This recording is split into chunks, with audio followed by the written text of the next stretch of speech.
Le gouvernement du Mali met en place un cadre de concertation pour évaluer techniquement la proposition soumise à la CEDEAO par les autorités maliennes. L'idée du ministre des Affaires étrangères et de la coopération internationale qui rencontre le comité local de suivi de la transition. La décision de l'expulsion de l'ambassadeur de France est saluée par les Maliens dans leur majorité. Ils trouvent courageux, légitime et patriotique la démarche du gouvernement. Mesdames et messieurs, bonjour. Bienvenue, très heureux de vous retrouver dans ce 13h et nous partons directement à la primature pour parler de ces conseils de cabinet qui inscrit 3 points à son ordre du jour. Il s'agit de 3 projets de texte du ministère de l'Enseignement supérieur et de la Recherche scientifique, un projet de texte et l'ordonnance du ministère des Affaires religieuses et du culte et enfin 2 projets de décret du ministère du Travail, de la fonction publique et du dialogue social. Nyanya Aliou Traoré, compte rendu. Le présent conseil de cabinet a démarré par les 2 projets de décret du ministère du Travail, de la fonction publique et du dialogue social. Madame le ministre exposait le rehaussement des conditions de travail du personnel enseignant contractuel de l'État et des collectivités territoriales, ainsi que pour les membres non fonctionnaires de la présidence, de la primature et des ministères. Autre projet de texte et d'ordonnance porté par les ministres de l'enseignement supérieur et celui des affaires religieuses. Le gouvernement ambitionne de créer à travers le pays, d'une part, des universités pour une plus grande accessibilité à l'éducation et d'autre part, des directions relevant du ministère des Affaires religieuses afin de mieux ordonner le domaine au nom de la laïcité prônée en République du Mali. Nous sommes dans une république laïque. Mais malheureusement, depuis une dizaine d'années, nous faisons face au terrorisme et à l'extrémisme violent qui a constitué une opportunité pour des personnes de mauvaise foi d'instrumentaliser la religion ici et là. Et donc il était très important pour l'État d'investir le champ religieux afin de mieux l'encadrer et surtout prévenir toute instrumentalisation et tout débordement de la religion aux fins d'actions terroristes. Et pour ce faire, il y a un projet d'ordonnance sur lequel nous avons discuté et qui organise la liberté religieuse et l'exercice du culte, afin justement de donner plus de poids au ministère des Affaires religieuses et du culte et de mieux encadrer le domaine religieux. Nous avons également échangé sur la nécessité de déconcentrer les services de ce ministère dans certaines régions à travers la création de directions. Concernant le second point, c'est-à-dire la nécessité de déconcentrer l'enseignement supérieur, nos plus hautes autorités ont estimé depuis une certaine période qu'il était très important d'éviter, vous savez, de tout concentrer dans la capitale, à Bamako. La décision politique a été prise d'opérationnaliser très rapidement des universités dans certaines régions, la région de Gao, la région de Tombouctou et la région de Sikasso. Signalons que la présentation des dossiers au Premier ministre a duré plus d'une bonne heure. Voilà, je le disais en titre, le ministre des Affaires étrangères et de la coopération internationale a présidé une réunion avec le comité local de suivi de la transition. Cette rencontre voulue par le chef de la diplomatie malienne avait pour objectif d'informer le comité local de suivi de la transition de la mise en place d'un cadre de concertation pour procéder à une évaluation technique de la proposition soumise par le Mali à la CEDEAO. La rencontre est élargie au ministre de la décentralisation, porte-parole du gouvernement. Nous faisons le point avec Fousseini Tunkara. Sur la base des directives du président de la transition, le chef de la diplomatie malienne tient une réunion avec le comité local de suivi de la transition. Le ministre Abdoulaye Diop explique à ses invités un certain nombre de mécanismes. Nous avons proposé à nos partenaires de constituer avec eux un groupe de travail élargi, comprenant les membres du comité local de suivi de la transition, le ministre de l'administration territoriale pour piloter côté malien et qui peut aussi se faire accompagner par des départements techniques concernés. L'objectif est de pouvoir procéder à une évaluation technique de la proposition qui a été mise sur la table par le Mali à l'effet d'arriver à un document consensuel. L'autre volet du dispositif, c'est d'avoir, en plus du groupe de travail élargi, d'avoir un groupe de dialogue qui se tiendra à un niveau politique et diplomatique et qui va associer un certain nombre de pays et d'institutions. Que le travail de ce groupe, ça sera vraiment de rapprocher les points de vue, de travailler sur les questions en suspens et de travailler aussi pour forger un consensus et de faire toute la facilitation politique. Le comité local de suivi de la transition est composé du représentant de la CEDEAO, de l'Union africaine, de l'ambassade du Ghana et du Nigeria. À l'unanimité, ces personnalités ont abordé cette réunion avec un bon état d'esprit. Je pense qu'il s'agit là d'une manifestation, d'une volonté de dialogue qui avait été exprimée par les autorités de la transition. Il est important qu'on trouve une solution rapide. La situation actuelle n'est pas dans l'intérêt du Mali, elle n'est pas dans l'intérêt de la région. Et plus vite elle est réglée, mieux cela sera pour tout le monde. À l'entame de cette réunion, le ministre Diop a laissé entendre que cette démarche s'inscrit dans le cadre de la recherche d'un compromis entre les demandes de la communauté régionale et les aspirations du peuple malien. Voilà un autre titre de cette édition. Quelques jours après l'expulsion de l'ambassadeur de France par les autorités maliennes, la rédaction de Mali Actualité a recueilli l'avis des Maliens. Tous sont unanimes que la souveraineté et la dignité des Maliens ne sont pas négociables. Toute action qui porte atteinte à la souveraineté et à la dignité du Mali renforce les Maliens. Au lendemain donc de l'annonce de l'expulsion de l'ambassadeur de France au Mali, les Maliens dans leur majorité trouvent légitime, courageux et patriotique cette démarche du gouvernement qui invite l'ambassadeur de France a quitté les territoires nationaux dans un délai de 72 heures. Suivant ces dossiers, une réalisation d'Idrissa Koné.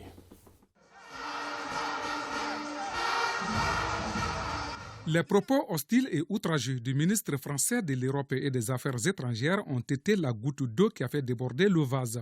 Vrais descendants de Soundiata Keïta, de Soumangourou Kanté, de Babemba Traoré, de Damonson Diarra, de Soni Alibert et de Firoun se tiennent debout sur le rempart. Et c'est le patron de la diplomatie malienne qui donne le ton. Cette déclaration tend à dire qu'à remettre en cause et la légalité et la légitimité des autorités auprès desquelles justement l'ambassadeur de France est accrédité.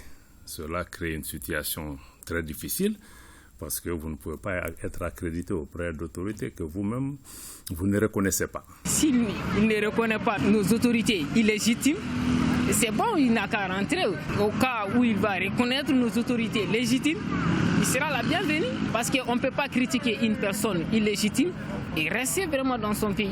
Nous avons des dirigeants aujourd'hui qui sont en train de nous montrer que vraiment nous sommes une nation indépendante qui mérite le respect de sa souveraineté. Il est inadmissible pour les Maliens que la France, notre partenaire historique, reste insensible aux aspirations du peuple malien. Je pense qu'après les dernières manifestations dans les rues de Bamako et dans certaines capitales régionales, on ne peut plus dire que les autorités maliennes actuelles sont illégitimes. Ces manifestations ont fait montre du soutien populaire que bénéficient aujourd'hui ces autorités-là. Nous sommes dans un tournoi décisif de notre pays.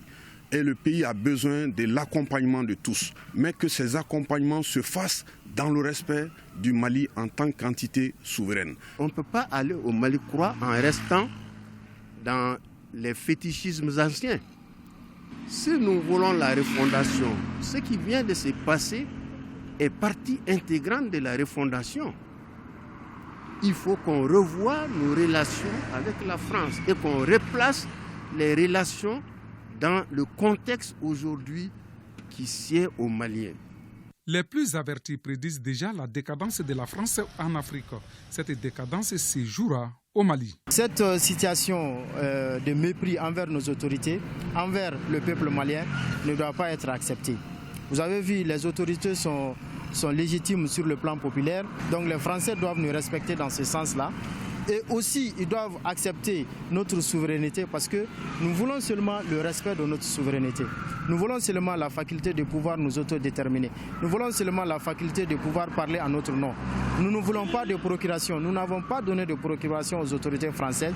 Elles ne sont pas mandatées par le Mali pour parler au nom des Maliens. Je pense que nous sommes assez mûrs et assez intelligents pour pouvoir déterminer notre ligne de conduite. La tension diplomatique entre la France et le Mali a atteint son pic. Va-t-elle durer combien de temps? En tout cas, cette réponse du berger à la bergère est une première dans l'histoire récente de nos deux pays. Voilà. À présent, sur un tout autre plan, clôture ce mardi du dépôt des dossiers de candidature au concours d'entrée à la fonction publique. À ces derniers virages, plusieurs candidats étaient présents pour déposer leurs dossiers. À la date du 31 janvier 2022, les districts de Bamako enregistrent plus de 39 200 candidats. Kouma Sissé, précision. Au Centre national des concours de la fonction publique, dernière ligne droite avant la fin du dépôt des candidatures. Parmi les candidats à ce recrutement direct, Gaussou Bélan Koulibaly. Ce spécialiste en finance et comptabilité tente cette année encore sa chance après plusieurs échecs. C'est plus de 10 fois. Parfois, je fais avec le BT, parfois avec le BTS en finance et comptabilité. Malheureusement, je n'ai pas eu la chance. Cette fois-ci, j'ai postulé pour le contrôleur de finances niveau BTD. D'habitude, ça ne dépasse pas 10 à 15.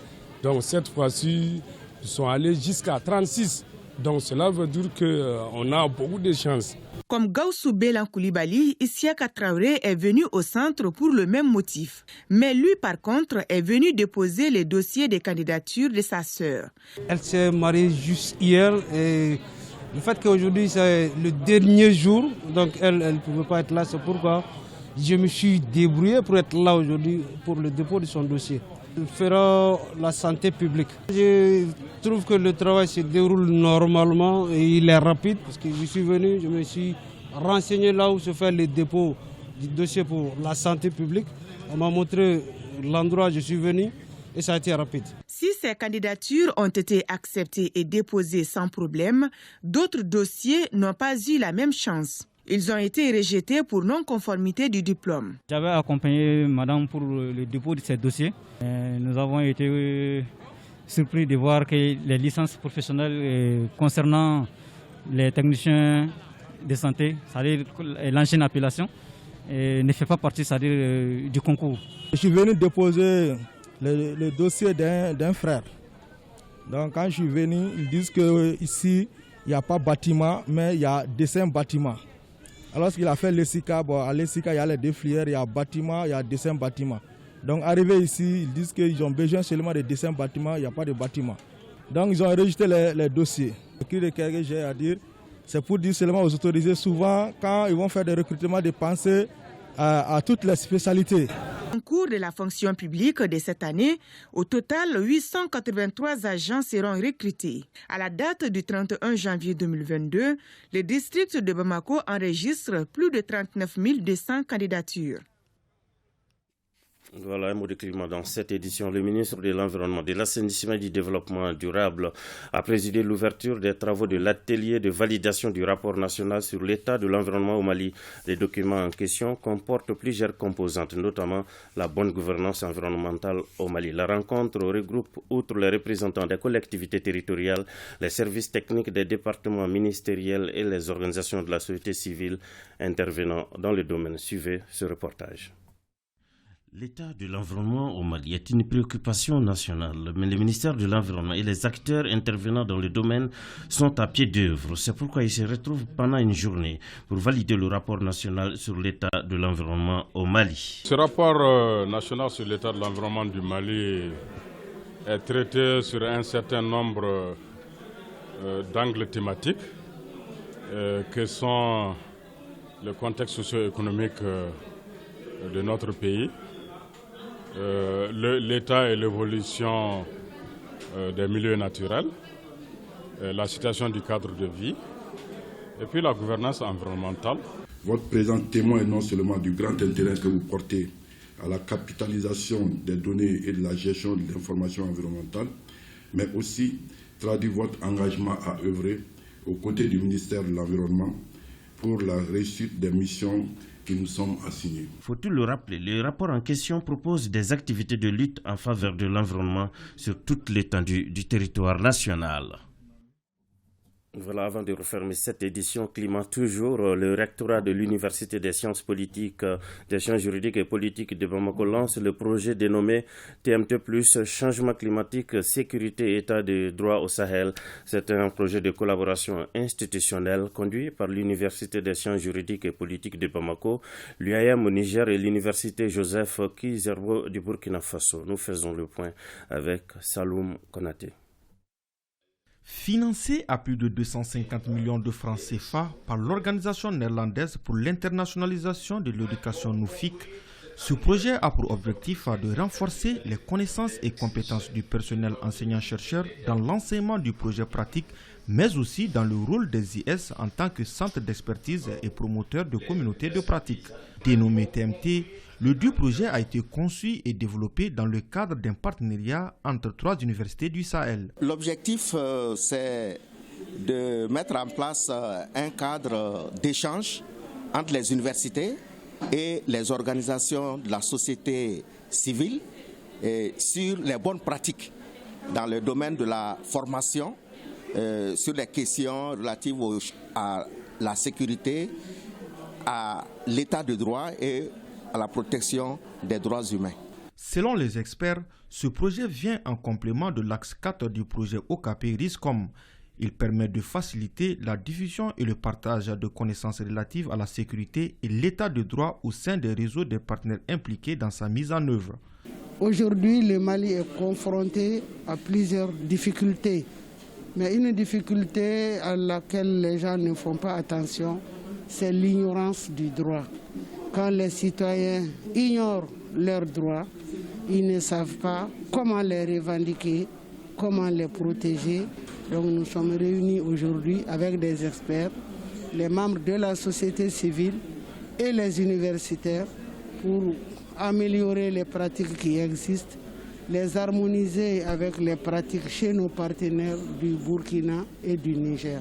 Le recteur de l'Université des sciences juridiques et politiques de Bamako a invité les participants à s'impliquer davantage.